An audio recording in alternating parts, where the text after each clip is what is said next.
ناظرین السلام علیکم۔ یہ تھوڑا سا غور کریں، یہ اس کی اگلی بریک ہے موٹر سائیکل کی، یہ آپ کو دائیں طرف نظر آ رہی ہے۔ اگلی بریک یہ دائیں طرف ہے، اس کے ساتھ یہ ایکسیلیٹر ہے، یہ بھی دائیں طرف ہے جی۔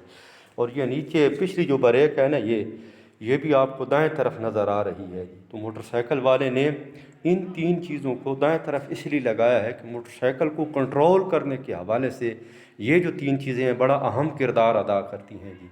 تو موٹر سائیکل والا مجھے اور آپ کو ان تین چیزوں کو دائیں طرف لگا کے یہ سبق دے رہا ہے کہ موٹر سائیکل کو اسپیڈ کے ساتھ چلانا، ہائی اسپیڈ کے ساتھ چلانا یہ کوئی کمال نہیں، بلکہ اس پہ کنٹرول کو برقرار رکھنا، اسے سنبھال کے چلانا یہ کمال ہے جی۔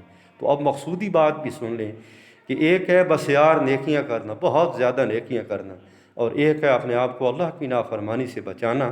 تو نیکیاں کرنا یہ بھی کمال ہے، لیکن سب سے بڑا کمال یہ ہے کہ ہم اپنے آپ کو اللہ تعالیٰ کی نافرمانی سے بچائیں۔ السلام علیکم۔